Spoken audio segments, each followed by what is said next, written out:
Chapter 7. "Crumble cakes," said Betsy when she saw Mr. Tiger's circus of acrobats. They were much, much smaller than her, perfect in every way. They were shy and beautifully dressed. All their clothes were brightly coloured. They had fancy stitching on their shoes and pointy hats. "Morning, my gallant gong-alongs," said Mr. Tiger, addressing the acrobats. "There seems to be more of you than the last time I counted." The acrobats nodded. "We would go along with that," they said. "Things have got so bad on the island, many more of us are leaving by way of the tunnel." "My gutsy friends," said Mr. Tiger, "this is terrible news. Tell me more."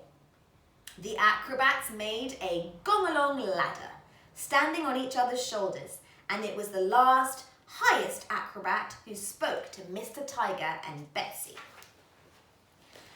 "Princess Olaf has planted a hedge which has grown into a prickly, thorny fence.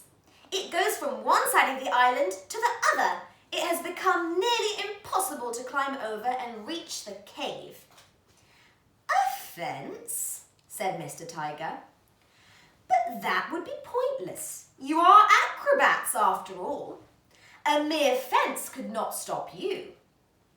The gong-along spokesperson took off his hat, held it in his hand and looked a sorry sight. "The thorns are sharp," he said. "This is far worse than ever I thought," said Mr. Tiger. "Far, far worse," said the acrobats together. "Prince Olaf knows about the secret tunnel. She suspects that's how her toad of a sister, the lovely Princess Albee, escaped," said the spokesperson. "She guards the entrance in hope of snatching her if she should try to return." "Why?" said Betsy. "So that she might steal the last wish from her. We can only escape when Princess Olaf is asleep." "Did you say the toad, I mean Princess Albee, has a wish?" "They were each given 3, but Princess Olaf stole 2 of Princess Albee's wishes." "Then why doesn't she use the wish she has to be a princess again?" "She can't," said the gong-along spokesperson. "Only Princess Olaf can reverse that kind of wish, and you know that she won't."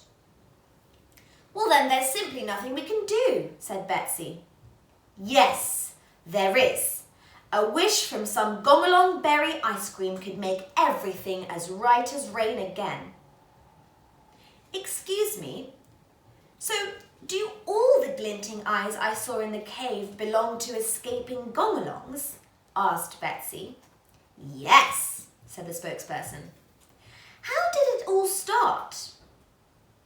Mr. Tiger, who was a superb at public speaking and liked nothing better than speeches, began to tell the story. "Once the island of the gong-alongs was ruled by King Nudd. He was a king and a much-loved king by his people. He had a daughter called Princess Albee, as pretty as a picture, as delicate as china cups, and as strong as cement. 7 years after the Queen died, King Nudd married again. His new queen's distant relatives belonged to the realm of giants. The Queen, though, was as tiny as all gong-along people are. So it was a terrible shock when their daughter, Princess Olaf, started to grow.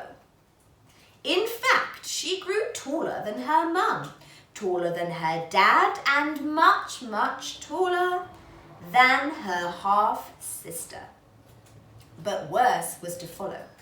Little by little, her skin turned green with envy, for she did not like the idea of sharing anything one tiny bit, especially not her mum and dad, and especially not the island. When the king and queen died, she decided the only way of having the island to herself was to turn her half-sister into a toad. "But enough," said Mr. Tiger, and from his paw came one sharp gold claw.